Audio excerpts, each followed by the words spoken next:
e Bruno.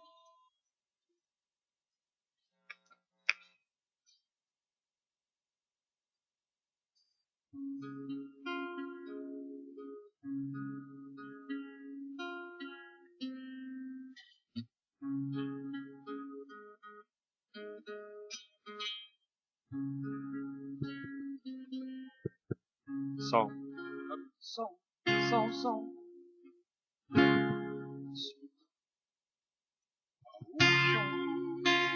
Que é digno de receber a honra e a glória, a força e o poder ao Deus eterno, imortal, invisível, mais real, a Ele ministramos o louvor. Ao único que é digno de receber a honra e a glória, a força e o poder ao Deus eterno, imortal, invisível, mais real, a Ele ministramos o louvor. Adoramos a Ti, ó Rei Jesus. Adoramos a Ti, ó Rei Jesus. Exaltamos o Teu nome, nos rendemos aos Teus pés. Consagramos todo o nosso ser a Ti. Adoramos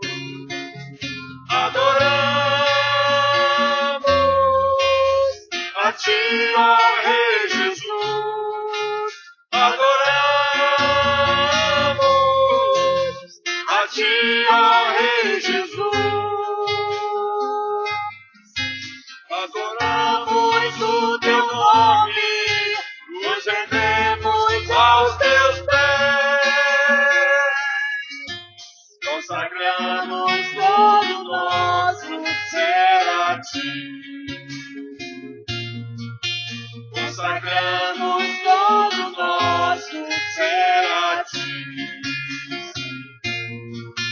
Consagramos todo o nosso ser a Ti.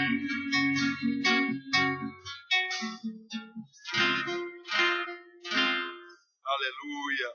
Louvado seja o nome do Senhor. Pai de amor, eu quero agradecer pelo perdão, motivo para louvar.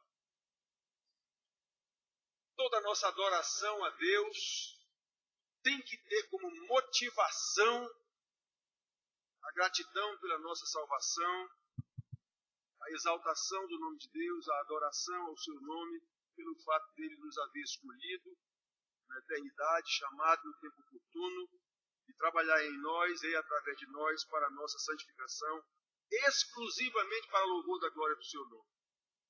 Essa tem que ser a nossa motivação.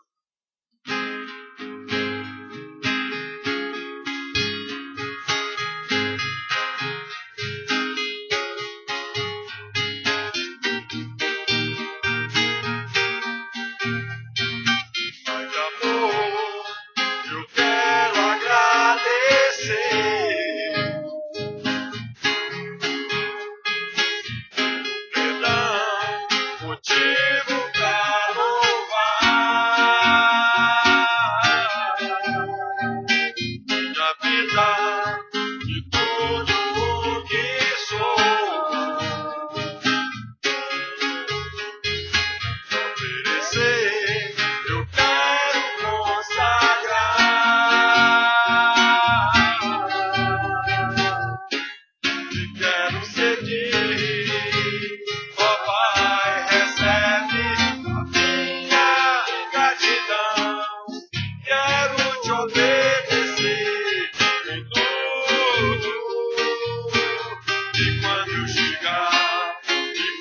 chegar em glória e o teu rosto eu contemplar, meu coração feliz então dirá: é esse o meu Deus.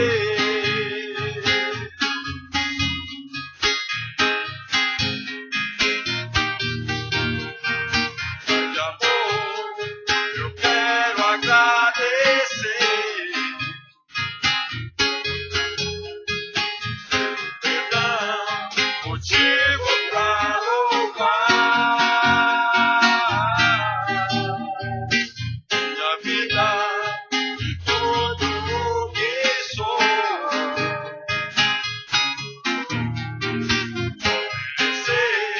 Eu quero consagrar, te quero servir, ó Pai, recebe a minha gratidão. Quero te obedecer em tudo. E quando eu chegar em glória e o teu rosto eu contemplar, meu coração feliz então dirá: é esse o meu Deus, é esse o meu Deus, aleluia, é esse o meu Deus, aleluia. É esse o meu Deus.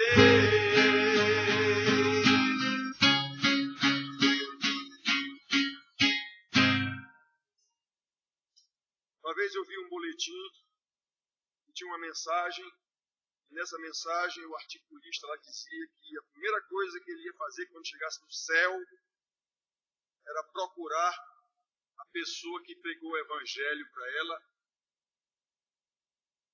para dar um abraço nela e agradecer a ela. Meu Deus do céu.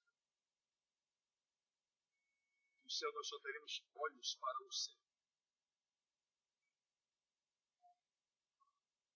O cidadão estava interessado em louvar a pessoa que pregou o evangelho. Essa pessoa foi um servo de Deus só. Mas a mania da gente de querer dar louvor à criatura é terrível. É terrível. Eu já disse para vocês, a gente quando vai num show, tal show gospel desses aí, e você fica admirando aquele cantor que canta tão bem ou que toca tão bem, é quase certeza absoluta que ali naquele show não tem nenhuma pessoa louvando a Deus. Nenhuma. Todos estão centrados no cantor ou no tocador. Canta bem, ai que coisa linda, mas como ele canta bem. Eu duvido que tenha uma única pessoa no show desse para dizer: meu Senhor, eu te louvo porque o Senhor deu esse talento a esta pessoa para louvar o teu nome de uma forma tão maravilhosa. É muito pouco provável que haja uma pessoa ali dentro pensando assim. Muito pouco provável. Todos estão louvando a criatura.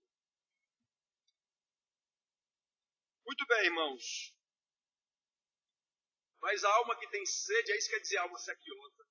Quando há uma alma sequiosa quer dizer sedenta, ou sede. Então, quando há uma alma sequiosa chega à voz do Salvador, ela logo reconhece: essa é a voz do meu Senhor. Por isso que eu disse, um crente que é crente mesmo, que é salvo mesmo, ele não fica numa igreja onde não está sendo pregado o Evangelho de Deus com integridade. Mas não fica mesmo. E quem garantiu isso foi Jesus. As minhas ovelhas ouvem a minha voz e me seguem. Então, se você está seguindo um pastor que não está pregando a palavra de Deus, então você não é ovelha de Jesus. Simples assim.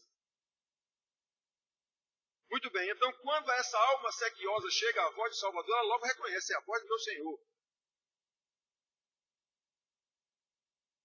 Mas se o eu quer levantar-se e mostrar algum valor, a história do eu, nosso ego, nós vamos falar disso hoje na pregação, ou o ego do cantor, o cantor que está cantando, eu gosto daquele cantor, eu acho lindo ele cantando ali, ele, Deus está fora.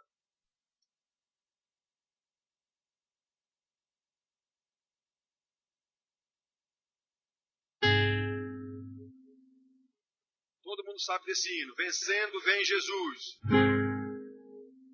tua alma sediosa, chega a voz do Salvador. Vem que logo reconhece ser Jesus o seu Senhor. Mas se ele levantar-se e mostrar algum valor, vencendo vem Jesus. Glória, glória, aleluia. Glória, glória, aleluia. Glória, glória, aleluia. Vencendo vem Jesus. Neste mundo havemos de ter sempre algum pesar, mesmo lutas e sabores, nossa paz em desfrutar. Mas se o mal nos ameaça, de alegria nos roubar, vencendo em Jesus. Glória, glória, aleluia. Glória, glória, aleluia. Glória, glória, aleluia. Vencendo em Jesus. A vaidade brilha em céu, lutam por fazer os seus. Muitas vezes Saltam os modernos fariseus. Mas se alguém procura Deus, sem a graça do bom Deus, vencendo em Jesus. Glória, glória, aleluia. Glória, glória, aleluia. Glória, glória, aleluia. Vencendo em Jesus. Glória, glória. Glória, glória, aleluia. Glória, glória, aleluia.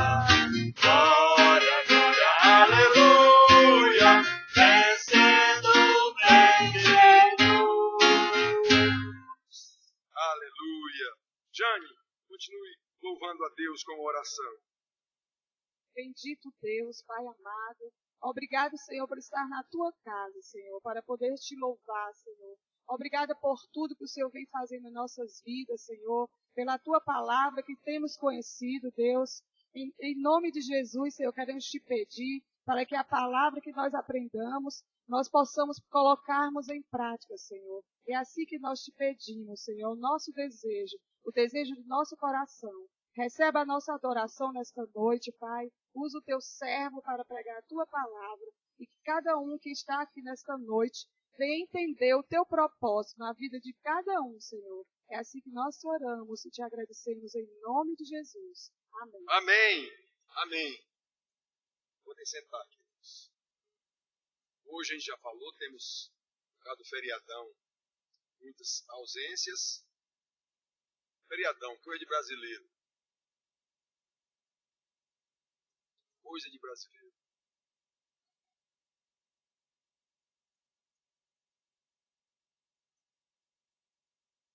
Se eu fosse o dono da caneta, eu acabaria com todos os feriados, com exceção desses feriados mundiais, como o dia de Natal, dia de Ação de Graça, alguma coisa assim. Eu acabaria com todos os feriados. Isso não existe. Bom, irmãos, nós temos nos últimos domingos, né, depois de uma longa caminhada que viemos em pregações sucessivas, continuadas, desde a criação, aí chegamos na igreja. As cartas apostólicas são todas para a igreja. Depois que Jesus subiu ao céu e disse: eu vou, mas não vos deixarei órfãos, eu vos mandarei outro Consolador. Então nós vivemos hoje a era do Espírito Santo, digamos assim. Quem está conosco é a terceira pessoa da Trindade, Deus Espírito Santo, porque Jesus o mandou para cuidar da sua igreja. Então o objeto da obra, da ação do Espírito Santo é a igreja.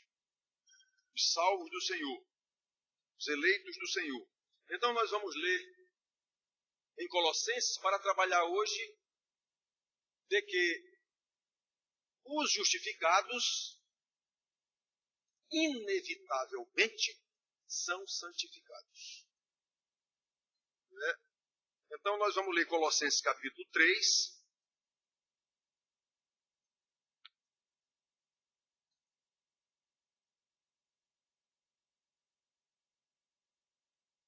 Eu tenho explicado para os irmãos aqui, tenho dito e já tenho ouvido de pessoas diversas, né, que eu sou muito duro, que eu sou muito radical, que eu sou muito severo. Eu estou dizendo o que a Bíblia diz.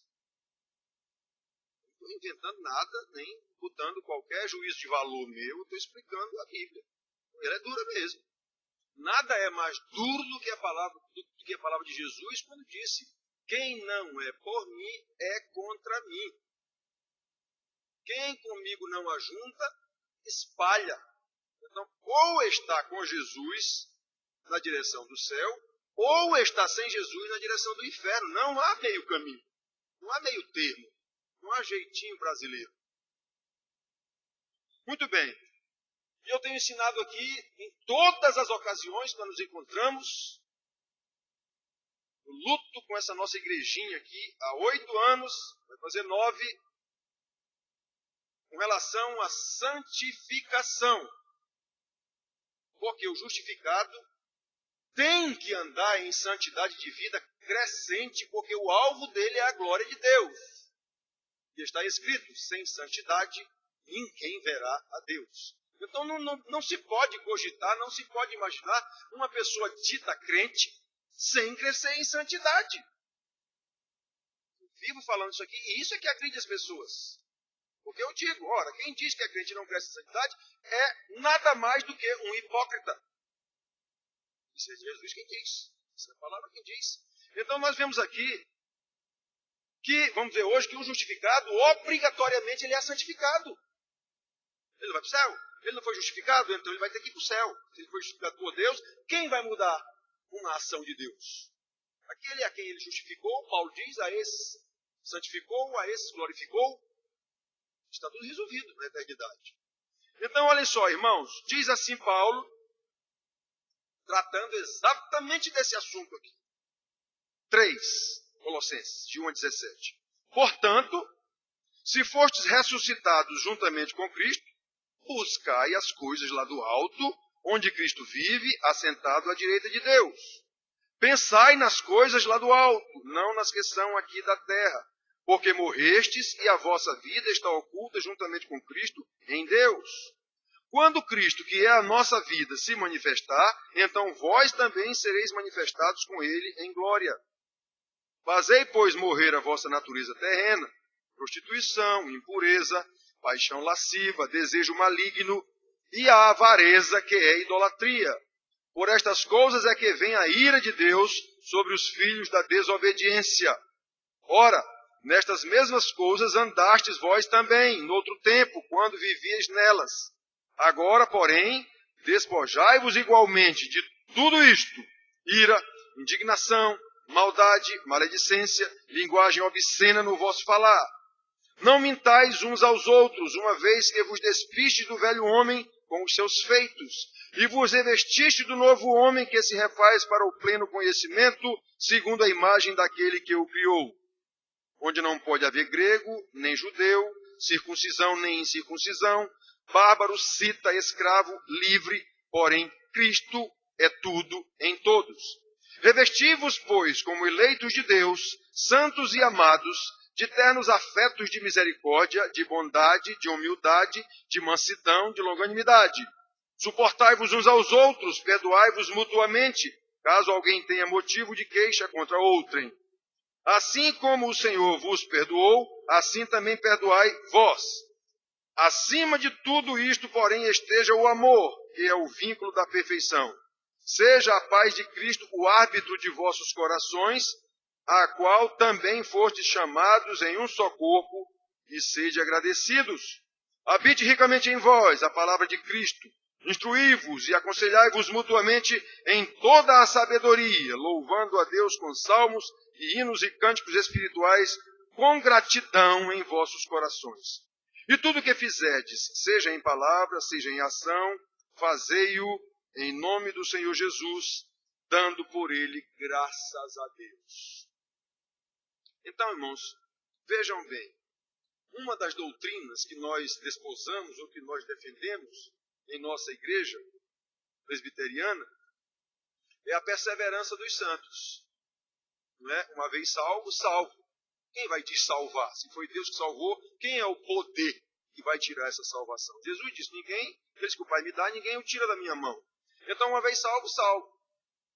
E isso serve para quem não é salvo dizer, meu amigo, se eu fui predestinado, então eu posso fazer o que eu bem entender que eu já estou salvo. Obviamente, essa pessoa nunca foi salva. Obviamente, uma pessoa que pensa assim, nunca foi salva. Seja ele preteriano que ele bem entender. Muito bem. Então, quando Jesus disse, aquele que o Pai me dá, ninguém o arrebatará da minha mão, João 10, 28, está resolvido.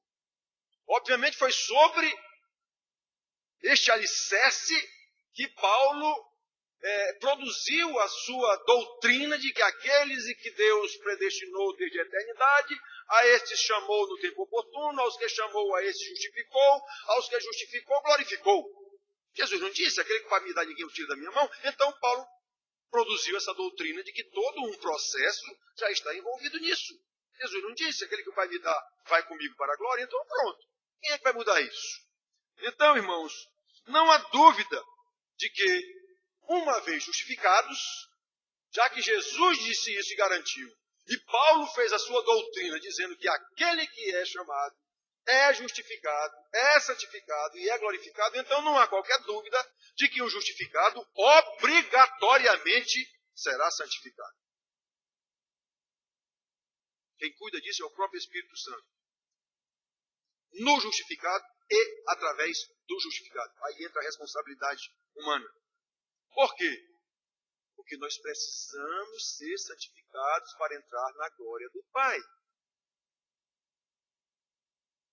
Acontece que nós sabemos pela palavra que nós não temos condição nenhuma de lutar contra o pecado. Nós sabemos disso. Portanto, Jesus também ensinou em João 15, versículo 5, sem mim nada podeis fazer. Ele disse aos discípulos que eles tinham que dar frutos, tinham que permanecer nele para frutificar, eles iam pregar o evangelho. Mas saibam que sem mim você não pode fazer nada.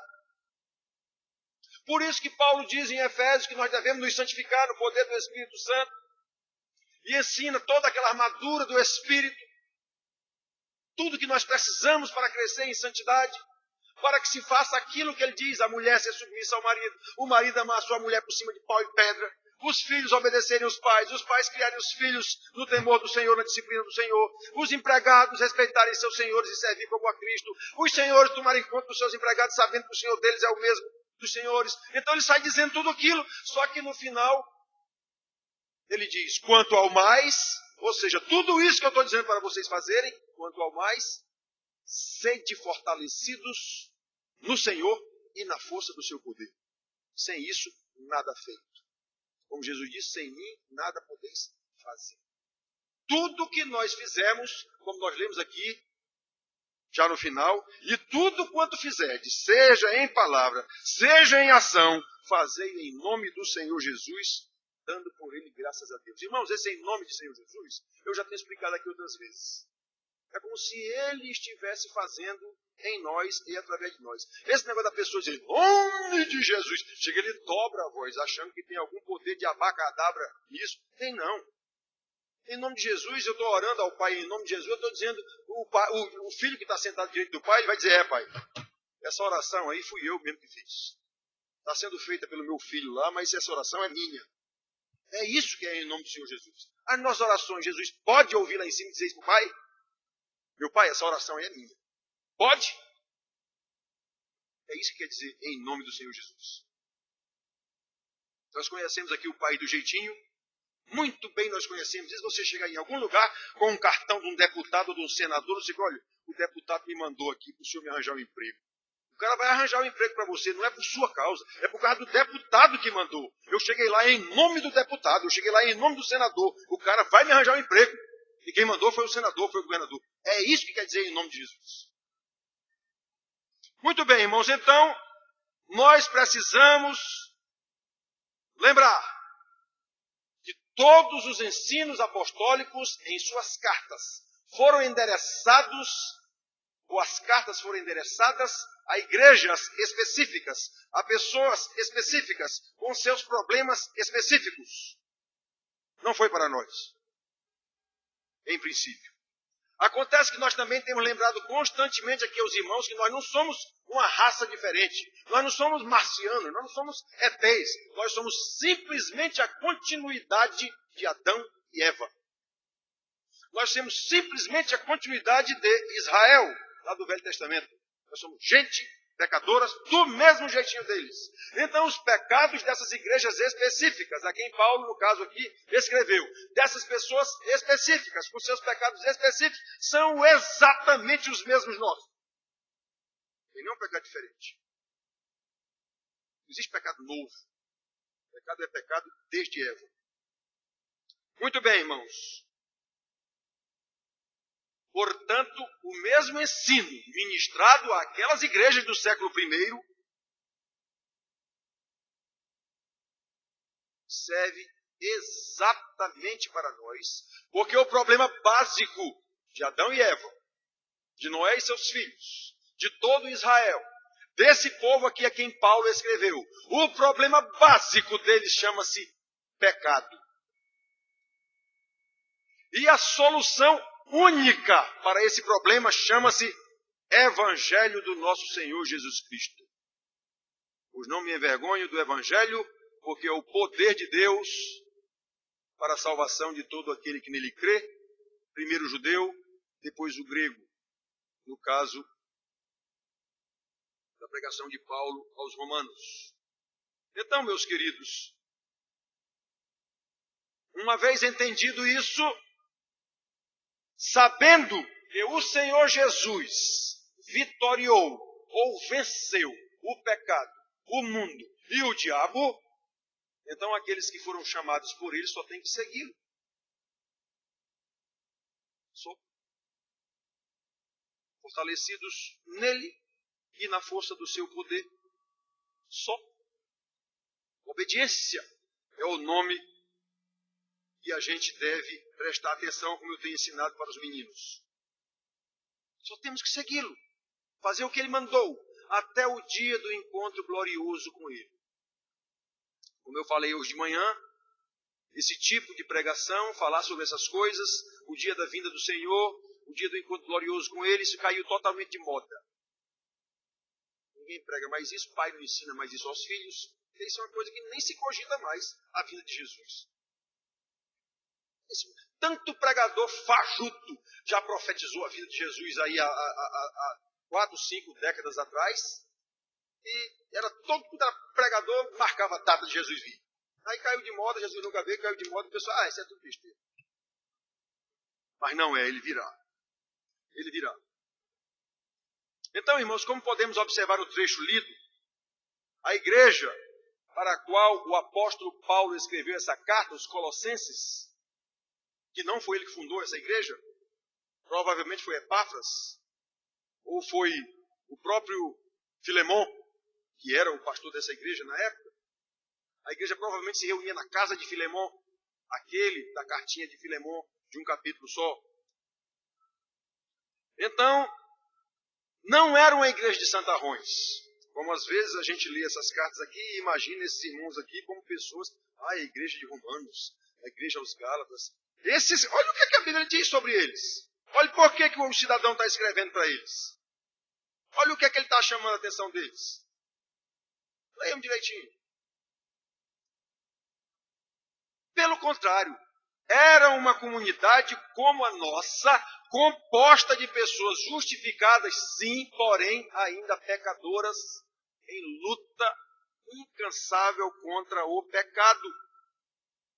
É por isso que essa carta, como nós lemos aqui, vamos já trabalhar isso, como todas as outras, tem o objetivo específico de discipular e disciplinar aqueles irmãos.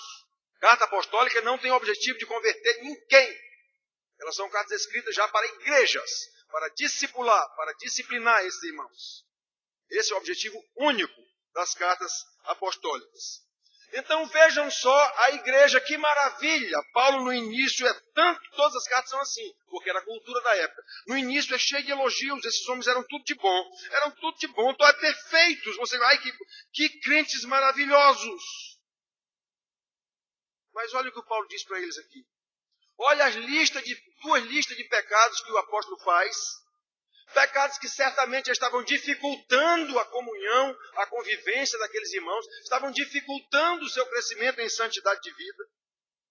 Prostituição, impureza, paixão lasciva, tudo isso aqui tem a ver com sexo fora do casamento. Desejo maligno, avareza, que é idolatria. Versículo 5. Fazei, pois, morrer a vossa natureza terrena. Ainda estava neles isso, como ainda está em nós. Prostituição, impureza, isso é uma igreja. Paixão lasciva, desejo maligno e avareza, que é idolatria. Lá no versículo 7 ele continua. Ora, nestas mesmas coisas andaste vós, quando vivis. Ira, no 8. Ira, indignação, maldade, maledicência, linguagem obscena no vosso falar. Que coisa horrível, irmãos. Parece que o homem estava falando com o pessoal do prostíbulo qualquer. Era irmão da igreja. Por isso as cartas apostólicas são discipuladoras e disciplinadoras, porque as igrejas são comunidades de pecadores, justificados sim, mas em processo de santificação. É esse o papel de um pastor, ensinar a palavra de Deus aos irmãos, porque não há possibilidade de santificação sem o crescimento no conhecimento do Senhor. É impossível. É impossível crescer em santidade sem crescer no conhecimento do Senhor. E crescer no conhecimento do Senhor quer dizer doutrina. Irmãos queridos, estes pecados relacionados pelo apóstolo e que perturbavam, sem dúvida nenhuma, essa igreja dos irmãos, não são estranhos a nós, nenhum deles. Certamente todos eles existem aqui na nossa igrejinha, sem faltar nenhum. Sem faltar nenhum. E como aqueles colossenses, nós também precisamos lutar contra eles a cada instante, observando a orientação apostólica que foi dada a eles, mas como a palavra de Deus é eterna, válida para nós do mesmo jeitinho. Como lutar contra essas coisas? Obviamente, querido, nós temos que nos dispor a lutar. Aí entra a nossa responsabilidade na santificação. Nós temos que nos dispor a lutar contra o pecado. Só que tudo que nós nos dispomos a fazer, aqui há empresários e há pessoas formadas que lidam com algum tipo de atividade profissional, tudo que nós nos dispomos a fazer, nós precisamos partir de um ponto-chave. Conhecimento daquilo que nós vamos fazer. Senão você, no mínimo, vai fazer errado. Ou fazer mal feito. Então você tem que ter algum conhecimento daquilo que você se dispõe a fazer. Pois bem, observem qual é o conhecimento,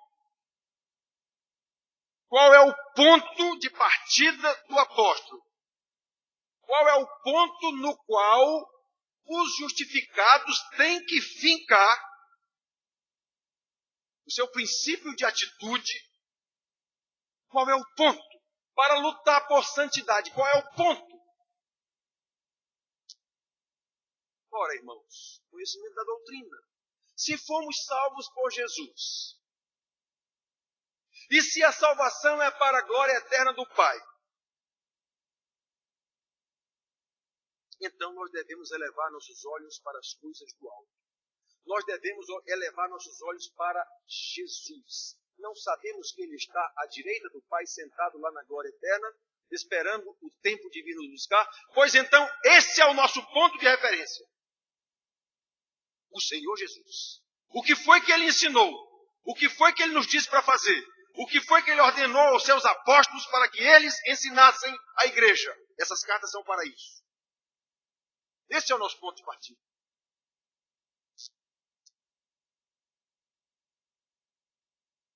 Jesus está sentado na glória eterna do Pai. Versículo 1 que nós lemos. Portanto, se fostes ressuscitados juntamente com Jesus, buscai as coisas lá do alto, onde Cristo vive, assentado à direita do Pai.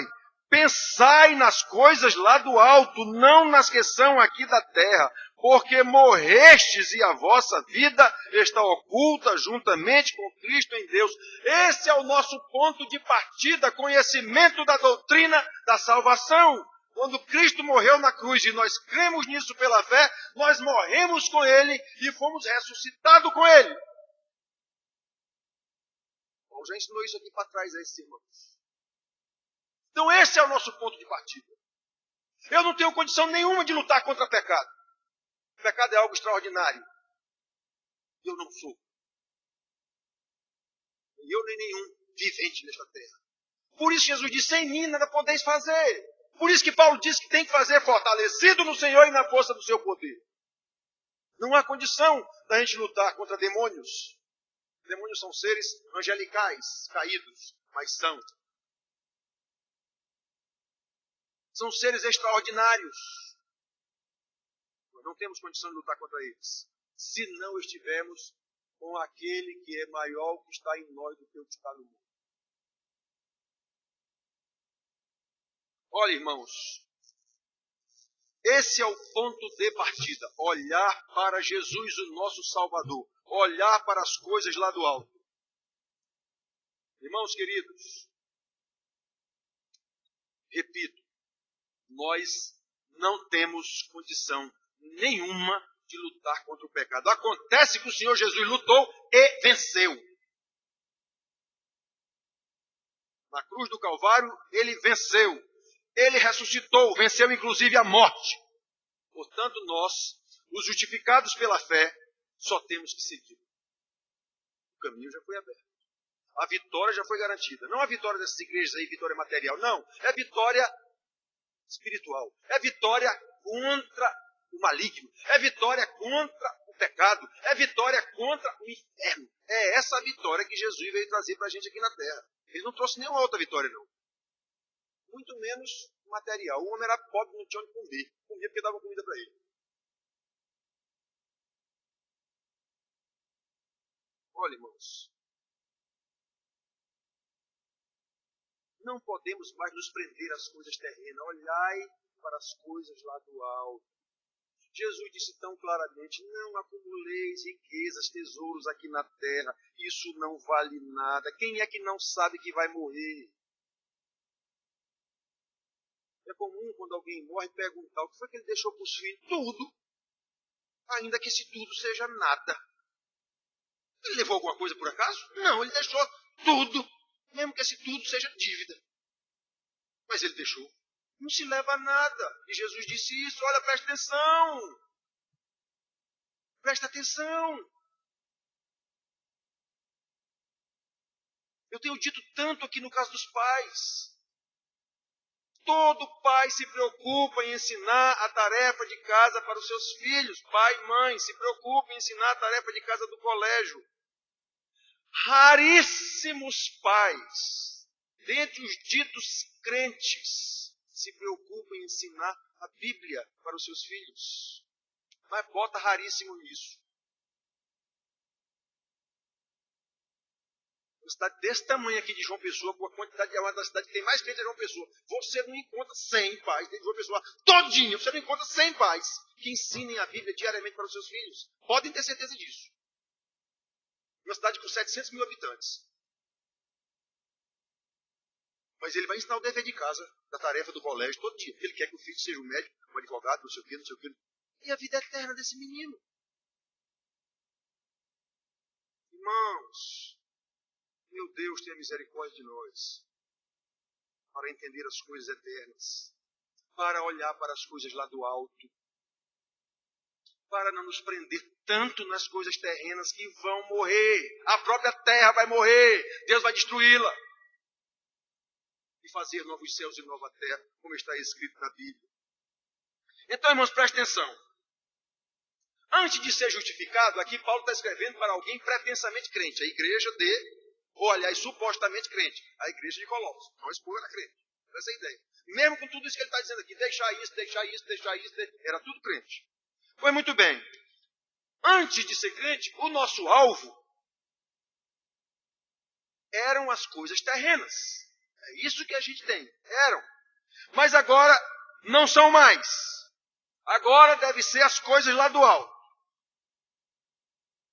Todos os nossos afetos, enquanto não éramos justificados, estavam nas coisas daqui da terra. Tem que adquirir isso, tem que adquirir isso, tem que adquirir isso, tem que adquirir isso. Tem que fazer isso, tem que fazer isso. Meu filho tem que ser médico, não sei o quê, não sei o quê, não sei o quê, não sei o quê. Esses são os afetos de quem não é justificado. De quem não entendeu a salvação. De quem não sabe o que é vida eterna e morte eterna. A preocupação dele é o tempo todo com essas coisas aqui da terra. Pois bem, irmãos. Obviamente, para adquirir essas coisas aqui da terra, naturalmente, esta pessoa se utilizará de todos os recursos terrenos que nós conhecemos. Seja o que for. Falcatrua, engodo, roubo, o que for. Assassinato, prostituição, o que for. Porque isso é natural dele. Ele é uma pessoa daqui da terra. Os olhos dele estão nas coisas aqui da terra. Então ele vai lançar mão dos recursos daqui da terra. Só que quando ele é justificado, ele entende que as coisas dele agora são as coisas lá do alto. Ele entende que não tem a mínima condição de alcançar essas coisas lá do alto. Ele entende que não tem a mínima condição de lutar contra as coisas daqui da terra. Então ele entende que ele tem que se focar em Jesus. Ele venceu todas essas coisas aqui da terra. Eu só tenho que me pegar com ele. Eu só tenho que relegar todas essas coisas aqui da terra. Quando eu explicar isso, não quer dizer que eu vou me deitar numa rede e esperar a morte chegar, não é isso. Certo? Mas eu tenho qual é o meu alvo, qual é o meu foco.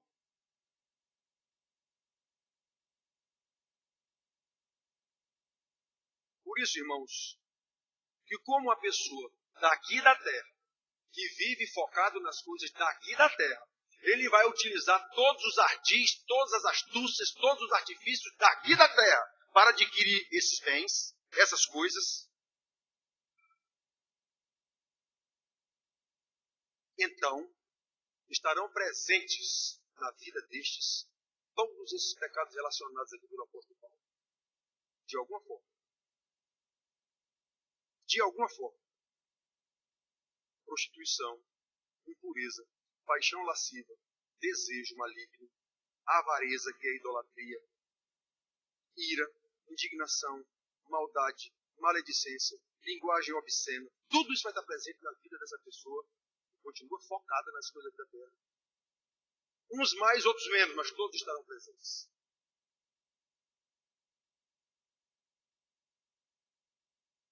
Porém, aquele que foi justificado, como o alvo muda, agora eu tenho que me focar nas coisas lá do alto. Eu tenho que olhar para onde está o Senhor Jesus sentado no alto e sublime trono à direita do Pai. É Ele quem me guia na pessoa do Espírito Santo que Ele mandou, o outro Consolador, para me conduzir, para me dirigir, para me dar força, para me dar iluminação. Então, é Ele o meu guia, é Ele o meu companheiro. Então, a partir daí, meu foco, minha paixão não são mais as coisas aqui da terra, e sim lá de cima. Então, irmãos, o próprio Espírito Santo nos conduzirá nessa empreitada que para nós é impossível. Lembram da palavra de Jesus, João 15,5? Sem mim nada podeis fazer. Ou seja, aí está embutida a nossa responsabilidade. Nessa frasezinha de Jesus está embutida a responsabilidade da santificação, da pregação do Evangelho, da luta contra o pecado, do que for. Sem mim nada podeis fazer. Trocando em miúdo. O fazer é de vocês, mas o poder é meu. Vocês que vão fazer, mas no meu poder.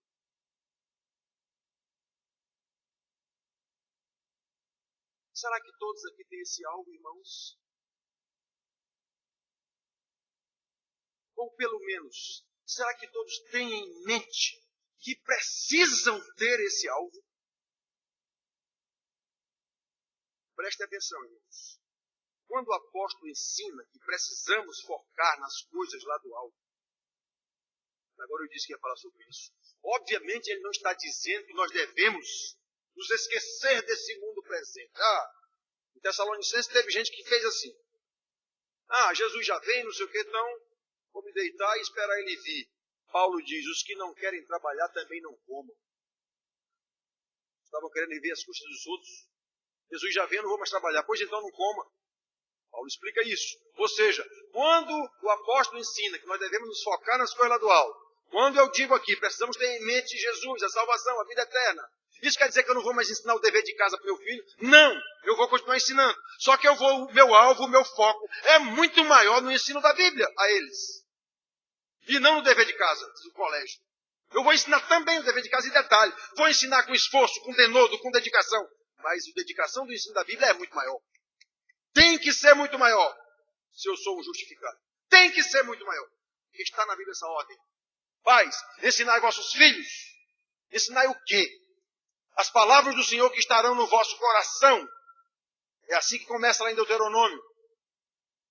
Ouve, Israel, estas palavras estarão no teu coração.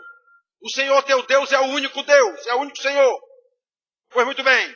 Estas palavras estarão no teu coração. Então, ou seja, só se elas estiverem no teu coração, tu as inculcarás. Inculcarás quer dizer meter na cabeça. Tu as inculcarás a teus filhos, ensinando a eles de manhã, de tarde, de noite, andando pelo caminho, ao acordar, ao levantar, ao dormir, na mesa. Escreve no braço, escreve na testa. É isso. Um pai não pode relaxar no ensino ao seu filho das coisas do Senhor. Esse é um justificado.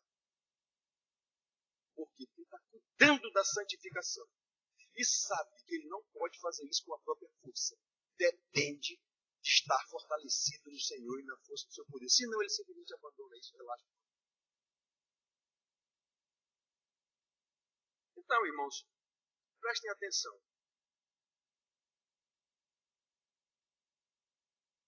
Prestem atenção. Nós não temos que esquecer das coisas daqui da terra.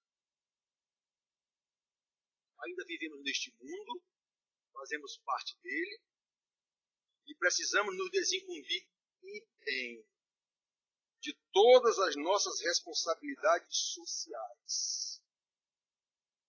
Eu já disse para vocês, há muitas empresas cujos entrevistadores, normalmente são psicólogos, têm no seu questionário que é feito aos candidatos uma pergunta. Você é evangélico? Sou. Está dispensado.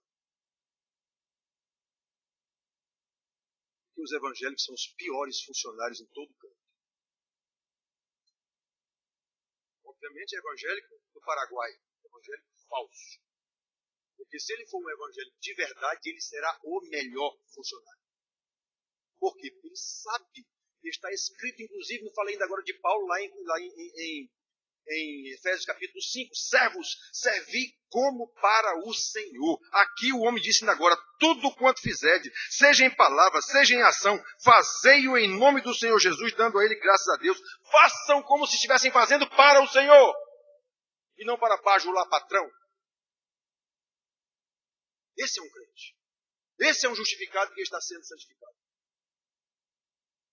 Menos do que isso, negativo. Ele é um hipócrita que pensa que é crente, que diz que é crente, mas não é. É questão de prioridade, irmãos. Onde está a nossa prioridade? Em Jesus ou em nós mesmos? Onde está a nossa prioridade? Nesta vida terrena que vai se acabar com menos de 100 anos, ou no máximo 100 anos, ou na vida eterna? Obviamente, irmãos, enquanto nós estivermos nesse mundo, somos e seremos por ele atraídos pelas coisas desse mundo. Teremos grande dificuldade com o pecado e por causa do pecado. Ele é mais forte do que nós. Não tenham dúvida disso. Por isso precisamos saber que dessas duas listas que Paulo fez aqui, a primeira se refere a pecados pessoais contra nós mesmos, a nossa própria natureza pecaminosa. Prostituição, isso é coisa pessoal. Impureza, isso é coisa pessoal. Paixão lasciva, isso é coisa pessoal. Desejo maligno, isso é coisa pessoal. Avareza, isso é coisa pessoal. E são pecados meus e contra mim mesmo.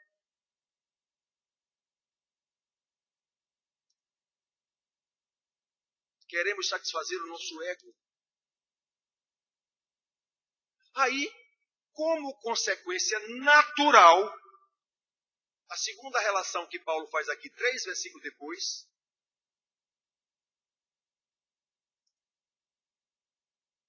se refere a pecados contra o nosso próximo.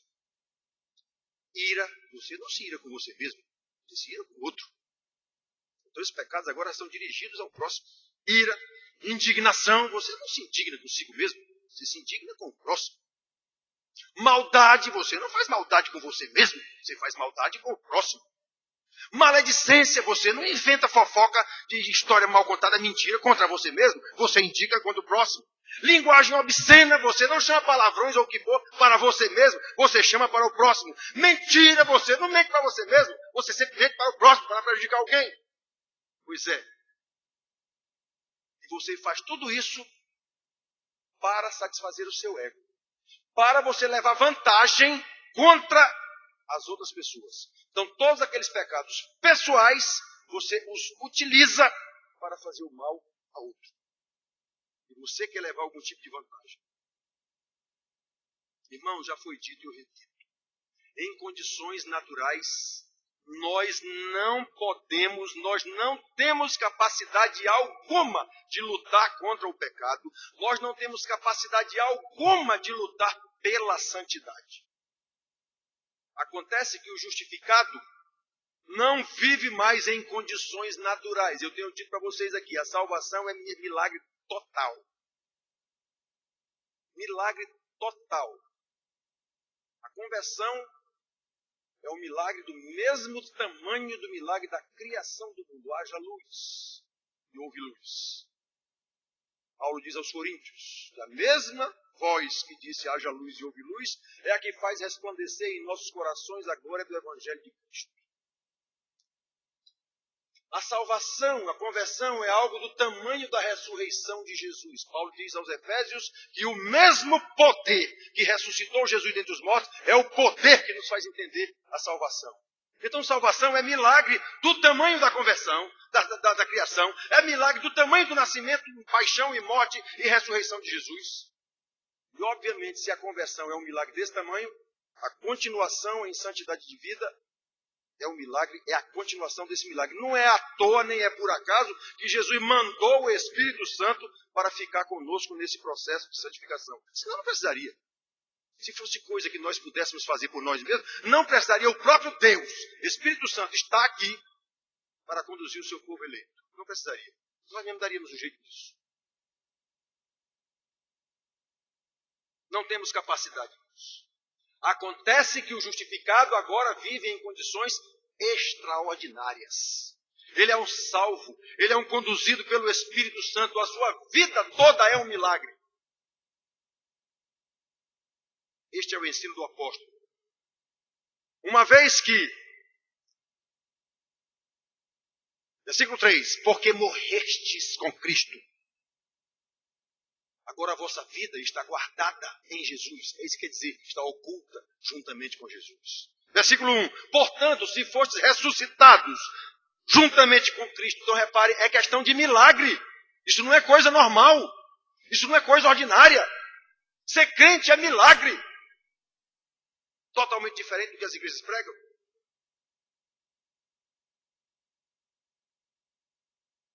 Uma vez que ele morreu e ressuscitou com Jesus Cristo, ele agora deve continuar a morrer a cada dia para o pecado próprio da vida anterior. Porque morrestes e a vossa vida está oculta juntamente com Cristo em Deus. Quando Cristo, que é a vossa vida, se manifestar, então vós também sereis manifestados com ele em glória. Fazei, pois, morrer. Repare que ele diz que nós já morremos e já ressuscitamos, mas precisamos continuar fazendo morrer a nossa natureza terrena. Precisamos lutar contra a prostituição, impureza, paixão lasciva, desejo maligno, avareza, que é a idolatria. Precisamos continuar lutando contra a ira, indignação, maldade, maledicência, linguagem obscena. E isso é responsabilidade nossa. Entendido que o dispor a fazer é nosso. Mas, disse Jesus, sem mim nada podeis fazer. Senhor, eu preciso do teu poder. Eu tenho que me focar em ti, Senhor. Porque se eu me focar em mim, eu caio. Santificação. Olha, irmãos, observe que essas duas realidades não acontecem simultaneamente. A conversão é um ato, mas a santificação é um processo. É por isso que Paulo diz que nós fomos salvos, continuamos sendo salvos e seremos salvos no último dia. Ele usa essas três expressões. Fomos salvos quando? Quando compreendemos o Evangelho através da pregação. Continuamos sendo salvos e a ordem, desenvolvei a vossa salvação. Aos Filipenses ele diz isso. Como é que nós continuamos sendo salvos? Exatamente no processo de salvação. No processo, aliás, de santificação. Na nossa vida, no dia a dia. E seremos salvos. Ele fala tanto que seremos salvos. Quando é isso? No último dia. Na glorificação. Quando Jesus vier e disser, para a direita os benditos do meu Pai, para a esquerda os malditos para o fogo do inferno. E todos dois, tanto um quanto o outro, acontecerá para a sua glória.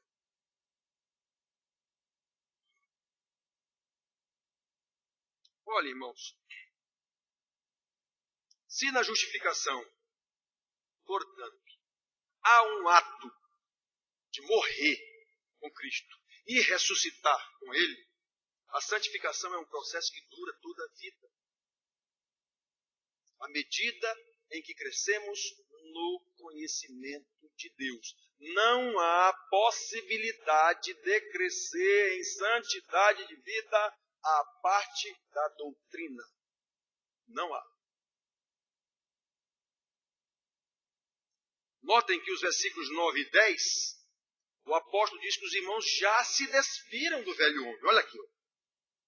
Não mintais uns aos outros, uma vez que vos despistes do velho homem com os seus efeitos, e vos revestistes do novo homem, que se refaz para o seu pleno conhecimento, segundo a imagem daquele que o criou. Então observe que o crescimento na santidade tem a ver com o pleno conhecimento de Cristo. Onde é que está esse pleno conhecimento de Cristo? Na doutrina. Então ele está dizendo aqui, isso já aconteceu. Paulo está dizendo que isso já aconteceu. Vocês já se despiram do velho homem, já se revestiram do novo homem no pleno conhecimento de Cristo. Mas no 12, é por isso que os doutores da universidade, Tiago, dizem que Paulo é um doido, que se contradiz o tempo todo. Está aqui uma contradição dele. Ele acaba de dizer, vocês já se revestiram do novo homem. Aí no 12 ele diz de novo, revesti-vos, pois, como eleitos de Deus, santos e amados de ternos afetos de misericórdia, de bondade, de humildade, de mansidão, de longanimidade. Mas João não acabou de dizer 2 versículos atrás que eles já se revestiram? Como é que agora ele vem dizer revesti-vos de novo? Eles não entendem o que é um processo de justificação e o que é o que é um ato de justificação e o que é um processo de santificação. As coisas espirituais só se discernem espiritualmente. Então Paulo não é doido coisa nenhuma. As pessoas é que não entendem qual é o ensinamento do Espírito. Então vocês já sim, ele já disse que vocês já morreram e já ressuscitaram com Cristo? Sim, mas tem que continuar morrendo a cada dia para o velho homem. É isso que quer dizer, se despir do velho homem e se revestir do novo. Isso é a cada dia, a cada hora, a cada minuto, a cada segundo. Porque somos pecadores ainda em processo de santificação. Não podemos descuidar um segundo, um minuto. Porque como Pedro ensina, Satanás é como um leão que ruge ao derredor, pronto para tragar o desavisado. Por que ele usa leão? Só rapidinho para vocês. Vocês já viram nas televisões aí, nos Animal Channel, não sei o que, coisa que tem aí. Como é que o leão caça? Ele fica dando volta, está lá a manada de zebra ou do que for. ele fica dando volta em redor e vem fechando o círculo. E enquanto ele está rodando, ele está observando qual é o animal mais desavisado, ou qual é o que está apresentando algum defeito, que está caminhando meio ruim, ou um filhote que se afastou da mãe. Ele vai pegar o que for mais fácil. Não é burro, não. Foi Deus quem preparou ele para fazer isso. Pois é, quando Pedro diz que o diabo é como um leão que ruge ao derredor, pronto para pegar o desavisado, ele vai pegar o desavisado. O que está atento, ele não pega, não. Muito bem, irmãos. Então, observem isso. Os versículos 9 e 10, que já lemos aqui, ele diz que os irmãos já se despiram, já se revestiram, mas no 12, ele diz de novo, continuem se revestindo.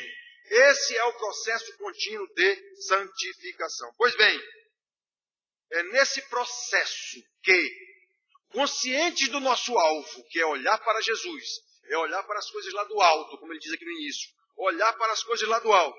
Quanto mais nós crescemos no pleno conhecimento de Deus, pelo estudo diligente da doutrina da sua palavra, mais nós devemos nos dispor e vamos nos dispor nas mãos do Senhor para que sejamos conduzidos pelo Espírito Santo até que nos tornemos semelhantes a Jesus.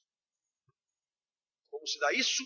Pelo desenvolvimento das suas virtudes em nós. É isso que Paulo diz lá em Romanos, capítulo 8, 28, 29 e 30.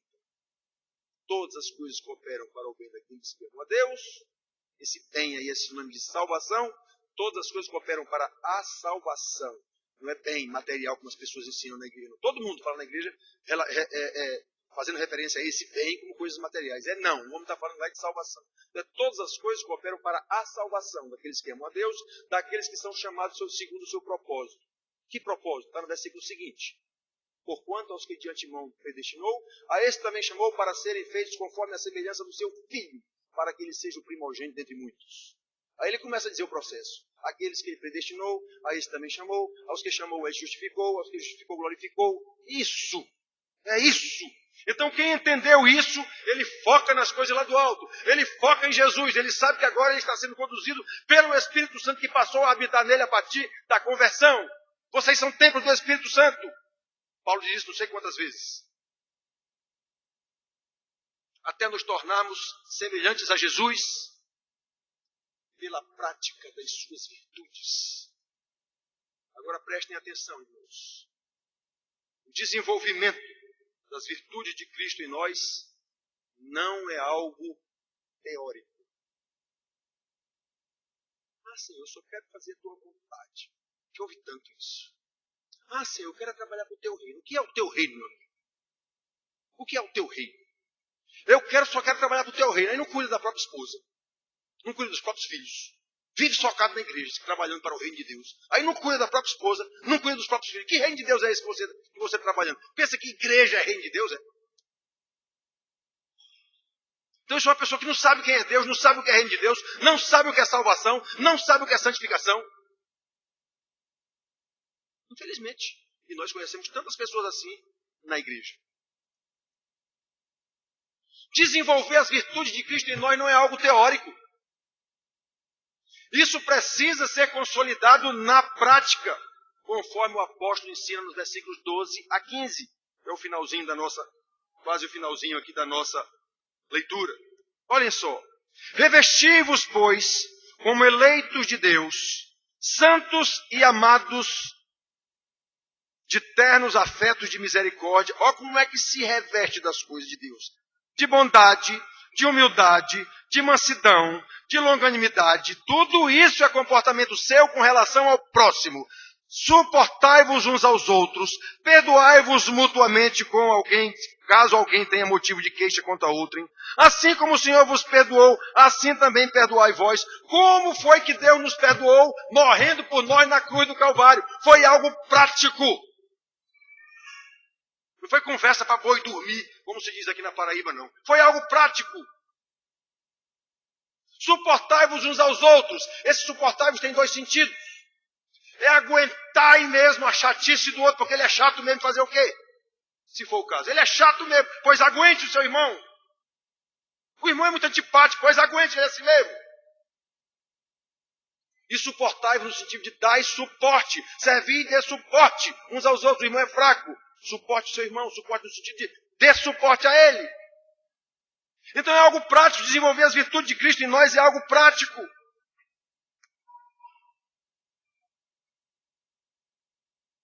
Olha a continuação. Suportai-vos, 14. Acima de tudo, porém, olhe qual é a base para você fazer isso. Acima de tudo, porém, esteja o amor, que é o vínculo da perfeição. Seja a paz de Cristo o árbitro em vossos corações, a qual também foste chamado em um só corpo, e sede agradecidos. Ah, irmãos,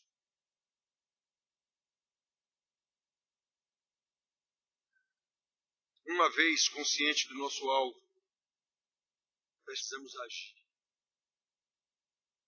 Eu insisto nessas frasezinhas que eu vou dizer agora que são chatas.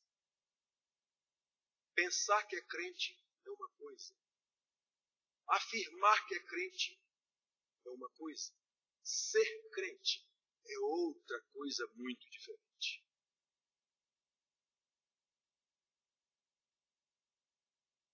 Por fim,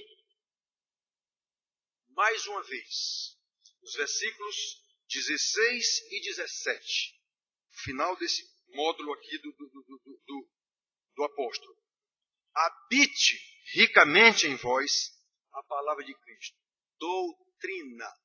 Doutrina. Se você não conhece a palavra de Cristo, está fora de todo esse processo. Não tem como você se enquadrar nesse processo aqui, se não tem conhecimento de doutrina. É por isso que há tanta besteira nas igrejas. Falta de doutrina, falta de ensinamento bíblico. E quem é o culpado disso? O pastor. E não é novidade isso.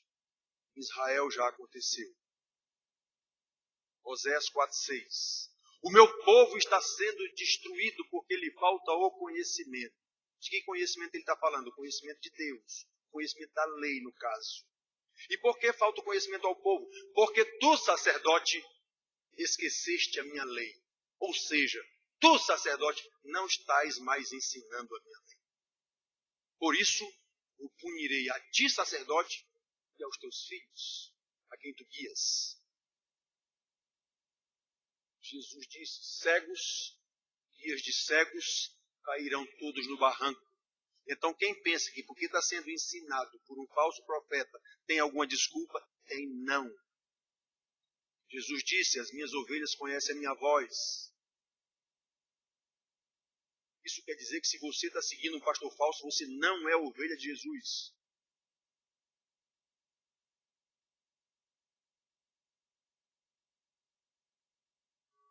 Pois nesses versículos agora, irmão, nos últimos, nós vemos aqui que Paulo nos mostra qual deve ser o modelo da nossa comunhão. Habite ricamente em vós a palavra de Cristo. Instruí-vos e aconselhai-vos mutuamente em toda a sabedoria, louvando a Deus com salmos e hinos e cânticos espirituais, com gratidão em vossos corações. O modelo é seguindo a palavra de Deus, comunhão dos irmãos, amor, paz do Senhor Jesus. Eu vos dou a minha paz. Paz não é algo que se constrói, ela é de Jesus. Quem não tem Jesus não tem paz. A paz desse mundo, como Jesus disse, eu vos deixo a minha paz. Não é a paz do mundo, é outra paz. Então nós temos aqui, irmãos, o modelo. Qual é a nossa instrução? A palavra. Habite ricamente em vós a palavra de Cristo. Lembra no início da igreja primitiva? E perseveravam, Atos 2,42, na doutrina dos apóstolos. Aí, em consequência disso, na comunhão, no partir do pão e nas orações. O começo da conversa perseveravam na doutrina dos apóstolos. Sem a palavra de Deus, nada feito.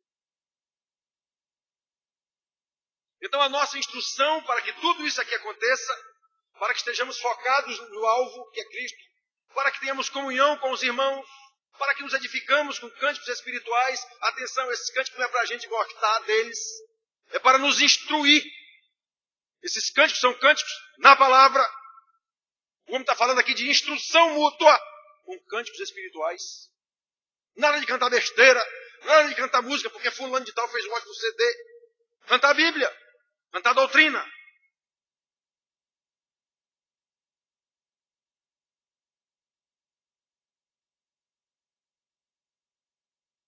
Qual é a nossa motivação? A gratidão a Deus por tão grande salvação. E tudo quanto fizerdes, seja em palavra, seja em ação, fazei-o em nome do Senhor Jesus, dando por ele graças a Deus.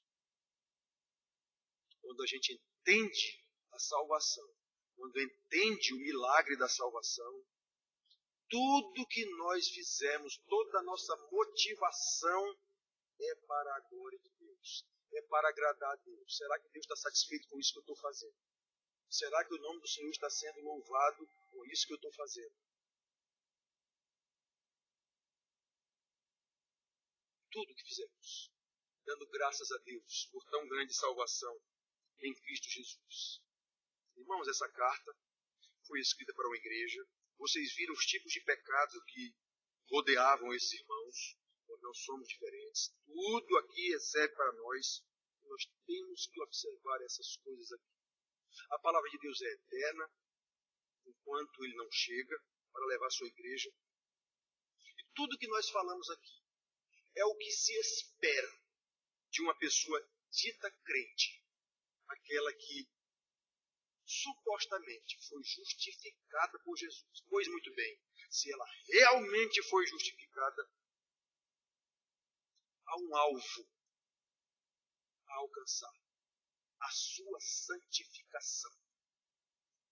Ele consegue isso cumprindo esses passos que nós vimos aqui, sabendo que ele vai agir com todo esforço, com todo denodo, com toda dedicação, sabendo que isso é para louvor da glória de Deus.